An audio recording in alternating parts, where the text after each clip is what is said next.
Kalau secara bahasa ruku ya sudah membungkuk namanya ruku. Kalau bahasa kita mah asal bungkuk aja udah ruku. Tapi secara fikih apa itu ruku? Membungkukkan badan. Satu. Yang kedua, sekira-kira kedua telapak tangan yang panjangnya normal.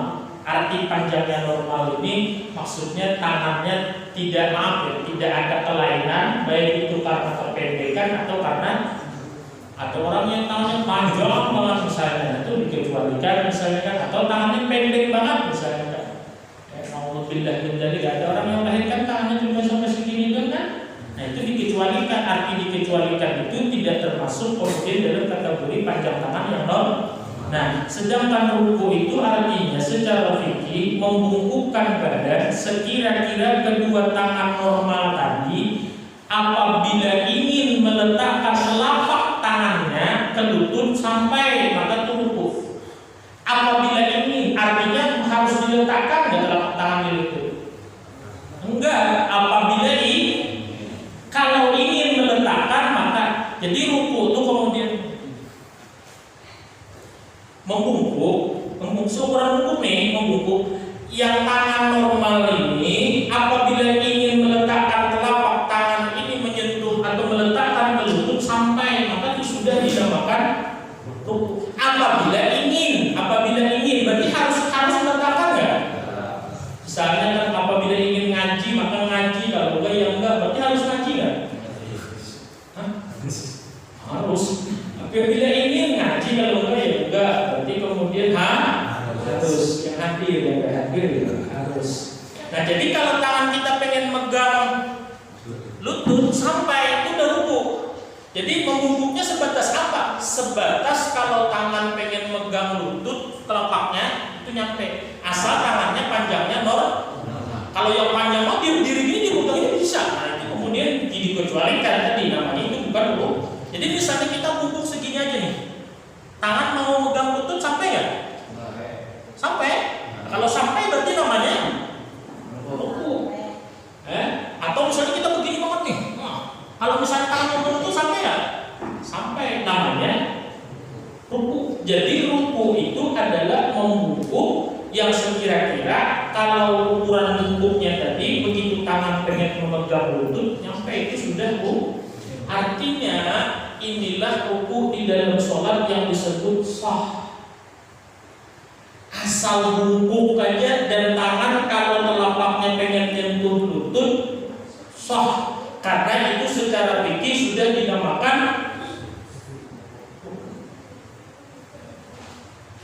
mestikah harus memegang lutut? Yang mesti harus bungkuk. Kalau memegang lutut enggak. Cuma ukuran bungkuknya itu adalah sekadar kalau telapak tangan ini pengen ditaruh di lutut sampai arti pengen ya kalau mau, kalau enggak juga enggak apa-apa. Cuma kadarnya begitu mau harus sampai, artinya bungkuknya itu sebungkuk apa? Ya sebungkuk kalau tangan pengen taruh di sini sampai itu bungkuk sudah sah. Jadi kalau misalnya orang sholat itu misalnya begini doang ya dia, begini doang nih, ruku nggak dia? Ruku nggak? Dia nggak begini nggak, dia lazimnya gini kan? Dia cuma gini doang nih, bungkuk gini doang nih. Ruku nggak? Tergantung tangannya. Sampai nggak dia ke lutut kan? Kalau tangannya sampai ke sini berarti ruku. Jadi saya ada langsung kalau menyebut lahu kufuwan Allah, sami Allah sholat. Cuma bangetnya luar biasa kan sholatnya. Gini doang ya. Kayak model orang punya hutang 3 triliun gitu kan. Malesnya luar biasa. Nah cuma artinya kalau bicara sah, ya itulah ukuran sah. Kita nggak bisa mengatakan sholat kayak gitu sah. Karena arti ruku itu adalah membungkukkan badan seukuran tangan yang normal tadi. Kalau pengen telapaknya diletakkan di lututnya, kalau misalnya sakit pinggang gimana? Ya kan? Itu kan uzur. Kalau uzur maka semampunya. Ini bicara orang sehat, bicara orang normal, bicara orang tidak ada uzur. Kalau lagi sakit pinggang tinggal kemudian nggak mesti sampai juga nggak apa-apa. Itu namanya khusyuk. Nah, sudah. Jadi pengertian ruku itu secara bahasa sudah, secara fikih sudah. Syarat sahnya ruku ada dua. Nah, si bungkuk tadi, membungkuk tadi sudah dinamakan ruku kalau tangan pengen megang lutut nyampe ringkasnya, asal terpenuhi dua syarat. Yang pertama harus tumakninah, yang pertama. Yang kedua, tidak ada niat lain saat membungkuk kecuali hanya untuk ruku. Tidak ada niat lain saat membungkuk ruku kecuali hanya ingin ruku. Nah, si membungkuk tadi dinamakan ruku asal sudah bungkuknya tangannya pengen megang lutut sampai, tapi sah asal memenuhi dua syarat. Satu, syarat yang pertama arti tumakninah itu apa? Begitu sampai kepada bungkuk yang sudah ditentukan tadi, maka dia tidak buru-buru bangkit lagi, tapi berhenti sesaat. Itu namanya tumakninah. Begitu membungkukkan badan dengan ukuran bungkuknya sekadar apa? Sekadar telapak tangan pengen megang lutut nyampe dengan tangannya normal. Nah, syarat sahnya begitu sampai kepada batas bungkuk itu tadi, umpama sholatnya kita begini, lam yakul lahu kufuwan ahad, Allahu akbar begini. Nah, begitu sampai ke batas ini, kita jangan langsung begini. Kalau misalnya Allahu akbar, Allahu liman hamidah, bungkuknya sah tapi kemudian tidak memenuhi syarat sahnya ruku. Kenapa? Karena tidak pakai tumakninah. Arti tumakninah begitu sampai kepada membungkukkan badan ruku ini, begitu sampai pada batas ruku, istirahat sejenak atau diam sejenak, baru kemudian bangun lagi atau bangkit lagi. Apa kadar ukuran tumakninah? Sekedar lamanya membaca ukuran subhanallah. Jadi diam, Allahu akbar, subhanallah, sami'allahu liman hamidah. Asal kemudian begitu ruku itu diam sejenak seukuran membaca subhanallah, dan semua anggota tubuh tidak ada lagi kemudian yang bergerak. Artinya betul-betul sampai kepada ruku diam sejenak seukuran subhanallah, Allah, sami'allahu liman hamidah. Nah, yang repot tuh sebenarnya Allahu hamidah, Allahu akbar. Nah, ini kan bungkuknya pas gak? Pas, tapi syarat sahnya terpenuhi gak? Kenapa? Tidak tumakninah. Kalau tidak tumakninah berarti rukunya tidak sah, berarti sholatnya juga tidak sah. Nah, dalam mazhab Syafi'i tumakninah itu termasuk rukun sholat. Yang kedua, tidak ada niat lain ketika membungkuk selain misalnya nih ya,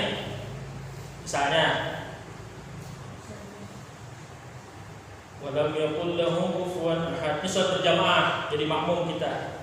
Habis itu misalnya kaki kita gatal banget kan? Boleh digaruk, boleh asal tahu caranya, ya kan? Misalnya kita garuk lah, turun kita, kemudian kita garuk. Ternyata begitu pas kita lagi garuk gini, imam ruku. Habis itu begitu kemudian kata imam Allahu akbar, kita masih asik garuk nih, imam ruku, lalu kita bilang sekalian itu ruku dah. Nah, itu berarti bukan turun membungkuk tadi, bukan niat ruku, tapi niat. Cuma karena imam ruku sekalian sah enggak? Kita habis garu tadi, ternyata begitu imam ruku, kita harus balik dulu, baru kemudian ruku. Kenapa? Karena niat kita pertama membungkukkan badan adalah selain untuk ruku. Apa niatnya tadi? Menggaru. Misalnya kemudian ada duit dari situ cepet, misalnya kan? Ada duit cepet. Kalau kemudian duitnya 1.000 kan nggak ngambil, kita kan ambil sholat, ya kan? Tapi kalau 100.000 mulai goyah, Begitu mau ngambil kan, maling atau begitu mau ngambil imam ruku. Nah kita nggak boleh. Maka kemudian itu yang dimaksud rukun yang kedua, tidak ada niat lain ketika membungkuk hanya kecuali untuk ruku. Kalau anak-anak jangan cerita, anak-anak begitu asik main-main imam ruku dia sekalian ruku. Kadang-kadang dia sujud, imam sujud kemudian dia nggak bangun lagi. Ya, itu namanya anak-anak. Kalau ada bapak-bapak kayak gitu ya kurang lebih ya. Jadi paham-paham kalau bapak mah sholatnya harus dengan aturan atau dengan ilmu. Jadi yang pertama ingat ya, bungkuknya kadarnya ketika tangan pengen ke sini sampai satu. Yang kedua harus dengan tumak. Yang ketiga tidak ada niat lain ketika membungkuk kecuali untuk kayak apapun bentuknya sah. Terserah aja bentuknya kayak apa, kemudian yang penting 3 tadi. Ini ukuran apa tadi? Ukuran sah, ukuran sah, ya kan? Kita kalau bicara fikih selalu saja ukurannya ada tidak sah, ada sah, ada afdol. Kalau sini nyebutnya afdol ya, afdol. Ada tidak sah, ada sah, ada afdol. Nah, ruku tadi yang sah bagaimana? Yang 3 tadi harus membungkuknya kalau pengen megang lutut sampai. Tidak mesti harus megang, cuma kalau pengen megang sampai. Yang kedua harus tumak maknina. Bahasa kita jangan buru-buru lah, rukunya kalau buru-buru langsung bangun nggak sah. Yang ketiga begitu membungkuk tadi tidak ada niat lain kecuali pengen ruku. Nah sekarang kalau yang afdal, bicara kemudian yang sempurna atau bahasa kitanya bisa disebut yang afdal. Kalau tadi asal sahannya asal sah, cuma asal sahnya pun kemudian ya harus tahu ini ukuran sah. Kalau kita jangan tahu kita sah apa enggaknya, maka sangat mungkin walaupun sah salatnya jadi tidak sah. Kenapa? Karena kita ragu-ragu itu sah apa enggak. Kenapa jadi ragu-ragu? Karena tidak tahu ilmunya. Jadi ilmu ini meyakinkan. Kemudian ada orang ruku asal aja sah, Bapak. Nah kalau yang sempurna maka yang pertama adalah ketika bungkuk itu tadi apa catatannya? Meletakkan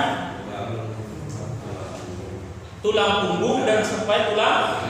Nah, tulang punggung itu mulai dari sini, tulang sulbi sini sampai tengkuk ya namanya yang sini. Nah, ke atas itu namanya tulang leher. Jadi kalau ruku itu maka antara punggung dan leher ini rata. Antara punggung dan leher ini rata. Sini sampai sini sampai sini rata. Kalau begini seperti satu hamparan. Kalau misalnya kemudian di atasnya ditaruh sesuatu, anggap aja misalnya gelas ini ditaruh piring, gelas itu nggak jatuh. Berarti kalau misalnya kita ruku tuh taruh misalnya piring kayak gini, gelas kayak gini, taruh piringnya sama gelas kayak gitu, ditaruh di semua kita jatuh, berarti itu kita nggak sah nggak rukunya. Asal tangannya bisa megang lutut tadi sah, cuma tidak sempurna. Nah, jadi kemudian tidak sempurna ruku itu dulu. Kemudian kalau misalnya begini banget nih. Ada orang yang rukunya begini banget nih. Dia sampai ke sini nih megangnya nih. Wah, segini kan? Ada. Sah nggak? Sah nggak? Sah. Cuma ini afdal sempurna nggak rukunya? Tidak. Sah. Yang begini. Atau ada yang begini. Sah nggak? Sah. Tapi sempurna nggak?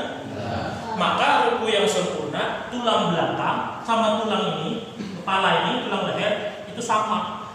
Kalau kayak gini juga enggak, atau kayak gini. Kayak gini.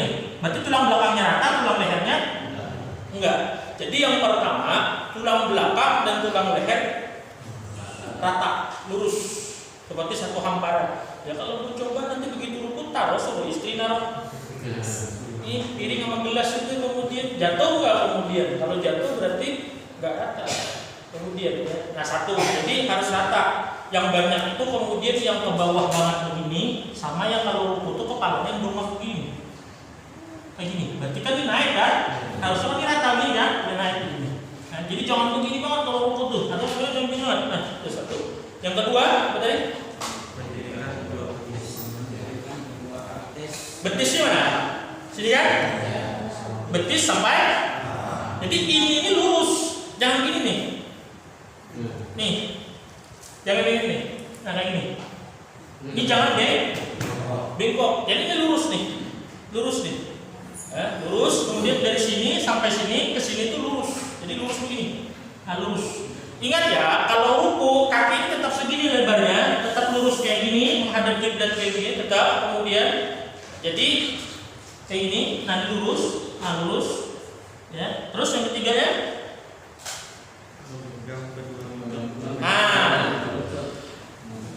menggenggam tidak menggenggam lutut itu sah, ya kan tadi kan? Cuma kalau mau ruku yang sempurna, maka lututnya harus dipegang. Harusnya kalimatnya artinya sempurna. Kalau sah nggak usah pegang lutut ruku nggak apa-apa. Allah, ini sami Allahu liman hamidah, Allahu akbar gitu kan? Kalau misalnya mau sempurna, Allahu akbar. Nah ini pegang. Ingat ya, memegang lutut itu posisi jari satu, bukan begini. Dia lurus, tetap begini lurus. Dengan jari-jari ini renggang. Jadi gini megangnya. Nah, tapi jari-jarinya lurus tetap dan jari-jarinya ini renggang, bukan begini. Ada ruku begini, nah berarti kayak gini sempurna nggak? Sah nggak? Sah. Kenapa ini kemudian nggak rata nih, agak ini. Nah terus ini jangan rapat, ini kemudian renggang. Tapi kembali lagi kalau mau sah doang ya kayak apa aja sah. Yang penting membungkuk tadi. Ini bicara yang sempurna. Sudah, jadi begini megangnya. Terus lanjutannya. Nah, saat turun dari ruku, ingat ya, angkat tangan seperti ketika takbiratul ihram dan mengucap takbir. Jadi misalnya walam yakul lahu kufuwan ahad. Orang sholat dari tadi Al-Ikhlas terus surahnya. Walam yakul lahu kufuwan ahad. Maka satu. Nah, ketika mau ruku jangan langsung ya, kayak gini benar kan? Walam yakul lahu kufuwan ahad. Allahu akbar. Maka jadi imam lagi. Tegur aja itu marah. Ada model begitu manusia, ya kan?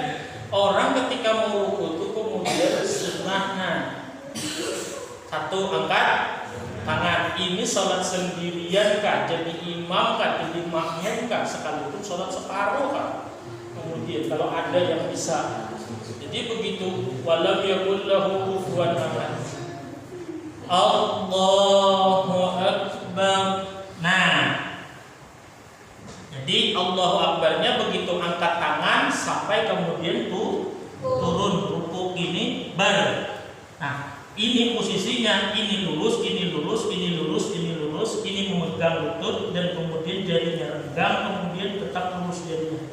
Bukan di sini megangnya, tapi di lutut lurus dan begini. Nah, arti tumaninah begitu tadi. Allahu akbar. Subhanallah. Sami Allahu liman hamidah. Kan? Nah, itu sudah dalam kategori ruku yang sempurna. Terakhir membaca tasbih. Berarti kalau tasbih hanya dibaca dan subhana rabbiyal azim wa bihamdihi atau subhana rabbiyal azim, jadi dua terserah aja. Ada versi lain tapi nggak lazim di kita. Subhana rabbiyal azim atau subhana rabbiyal azim wa bihamdihi. Itu kalau nggak dibaca sah salatnya. Sah, karena itu bukan ruku. Jadi dalam ruku itu yang rukun justru adalah gerakan membungkuk. Bacaan subhana rabbiyal azim itu hukumnya adalah sunnah. Jadi nggak pakai bacaan juga. Sah. Allahu akbar. Lagi malas sariawan bisa nggak baca apa-apa. Diam aja gitu kan. Sami Allahu liman hamidah. Sah. Cuma kembali lagi tidak.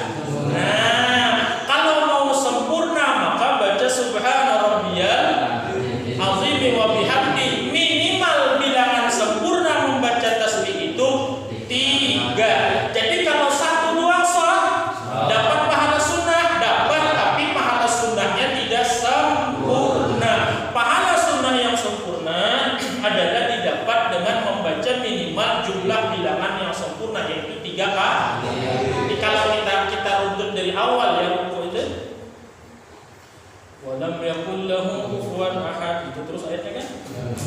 Allahu Akbar.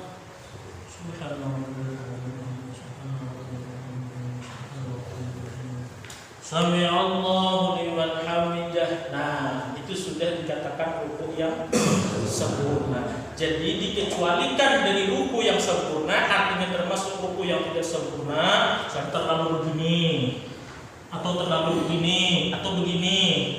Kemudian apalagi atau yang langsung Allahu Akbar, turun tanpa mengangkat kedua tangan. Nah, itulah kemudian ruku. Ya, dikatakan oleh para ulama, kenapa jadi pada saat ruku itu bacaannya nggak wajib? Kayak ruku, i'tidal, sujud itu kan bacaannya nggak wajib. Tapi ketika berdiri kemudian baca Fatihah berdirinya wajib nggak?